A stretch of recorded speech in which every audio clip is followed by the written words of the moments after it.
Why is sandalwood so costly in India even though most of it is produced right here? Why do our roads crumble so often? And why is agriculture a perennially loss making exercise in India?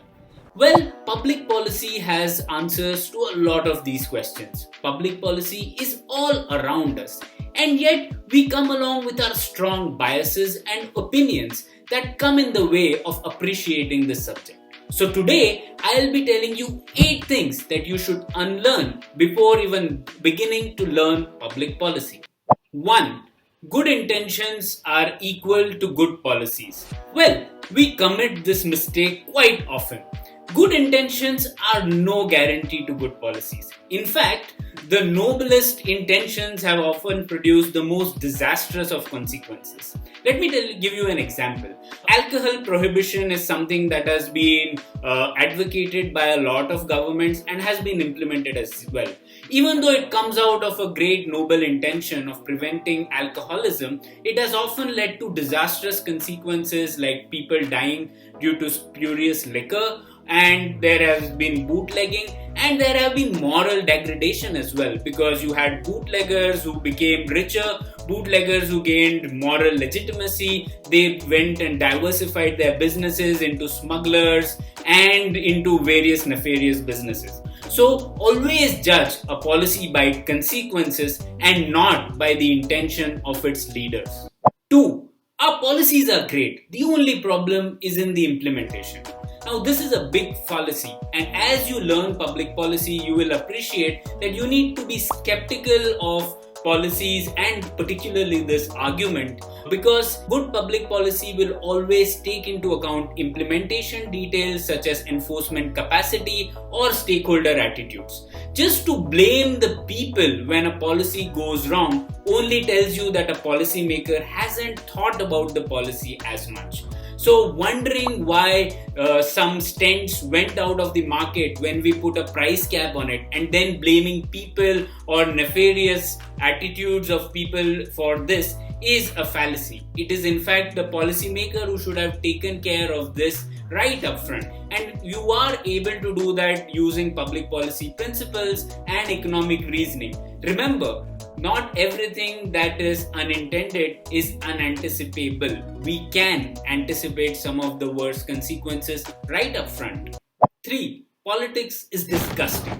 You would have heard this from a lot of people, but there is no policy without politics, and we need to embrace it. In fact, there is politics all around us. There is politics going on even now as I am trying to convince you. So all religions are about politics. All politics even precedes Homo sapiens, and so are governments, and so is public policy. So let's embrace it rather than naming it as disgusting. Number 4. Judging a policy based on its benefits alone. Now, you would have heard this often.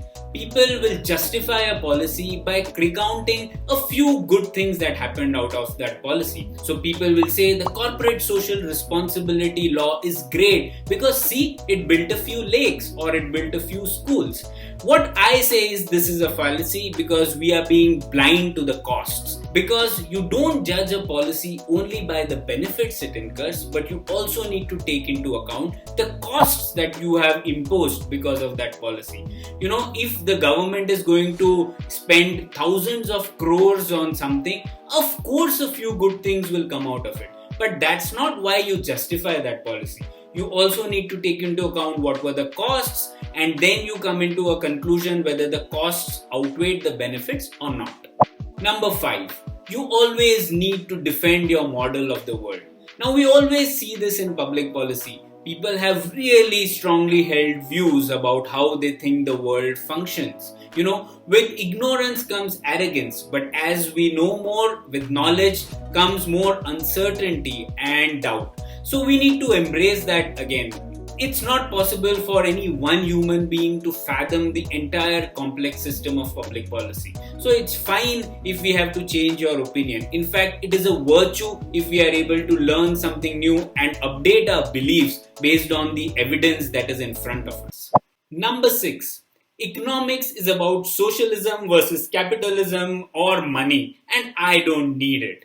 Now, this is also a commonly held belief, and it is quite wrong to think so, because economics is actually the science behind this applied discipline called public policy.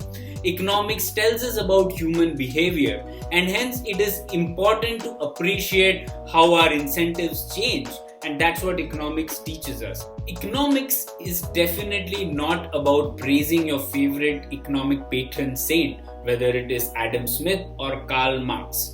Economics is the study of human behavior and hence core to public policy and understanding it well. Number 7. What works for me works for everyone else. You will often hear this argument that, hey, I saw this thing work in a particular village, so sure it should work all around India, right? But that's again a fallacy. The limitations of our memory and perception can lead to many cognitive biases. And hence, it is important to appreciate the importance of empirical evidence and not just get flown away by anecdata. And finally, number 8, that the cost to the society for 1 rupee additional government spending is the same 1 rupee. That is again a fallacy. In fact, for government to raise 1 rupee, it actually costs rupees 3 to the society. What this means is that the government should only spend on areas where the benefit accrued from this spending is more than rupees 3. This also explains why the government shouldn't be running companies like Air India and rather focus on things like public health and education, where the benefits far outweigh the costs. So, this was my 8-fold paths to unlearning public policy before even beginning to appreciate this subject. I hope you liked this video, and if you want to know more about public policy, like this video and subscribe to our channel.